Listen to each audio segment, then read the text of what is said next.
the Bray Wyatt tribute we saw on your Instagram. After, I don't think people caught it. I didn't catch it. And I love catching that stuff. I love the little details.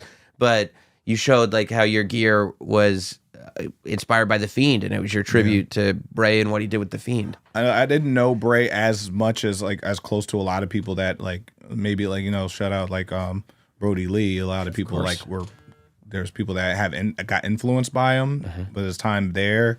But some people known him since like FCW all the way back then, maybe or NXT molding into like FCW molding into NXT. They have that personal connection, but to me it was just like there was a lot, like I remember when the Fiend was really going and stuff, there was just a lot of like chatter of like if this was for them as a fan and stuff like that. And I was like, no, like this is brilliant work. And I don't think people really appreciated the brilliance that he was bringing to the screen and like a lot of risk he was taking too, week by week by week by week, which is not easy to do. Weekly television on 2 shows too. Like he wasn't just Raw, he wasn't just SmackDown, he was doing both shows with material. And then bringing that to the real world and stuff, he was like, I really appreciated that, and I think he was like ahead of his time and stuff. And I just wanted to show appreciation that the love and influence wasn't lost. So I put that a part of my gear, and like I was in the locker rooms with him during my time when doing 205. He always gave me hugs. He was awesome. At one point, I had to help him with the Fiend mask. That's cool. one time when it was COVID and we were all like in that little box together. So there's times I had to help him with that. There's times I would see like and Gorilla him coming back when they were testing the red lighting during the matches on like after like dark matches after the show tapings and stuff.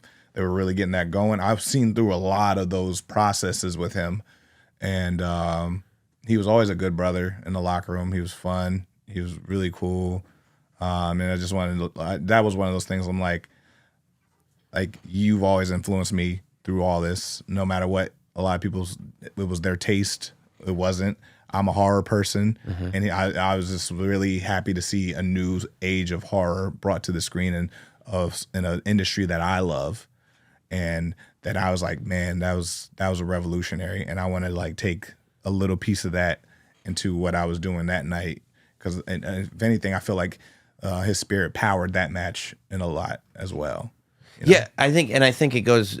What you're saying is right about the difficulty of it, because as much as fans want stuff they haven't seen before and they want outside the box, pro wrestling is extremely established as to what it is. So when somebody comes in and goes, no, I'm not just gonna do things differently, like Bray started doing stuff that had never been done in the medium before. Yeah.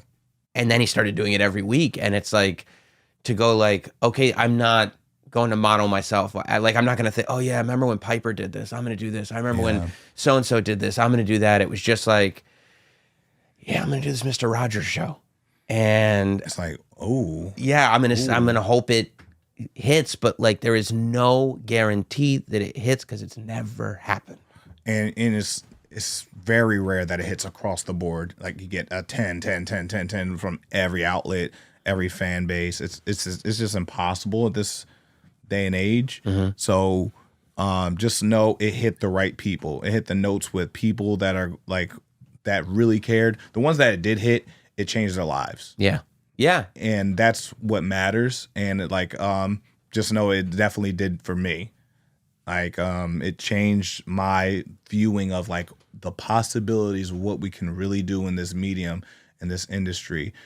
I'm gonna take a piece of that and revamp it in a way that fits me in a hip hop and horror. Who could ever really, you know what I mean? Yeah. It's almost like Mr. Rogers and horror and stuff like that. It's like, okay, I'm just Busta Rhymes did it a little bit in Halloween. He did. H2O with his karate. 100%. Oh my God, yeah.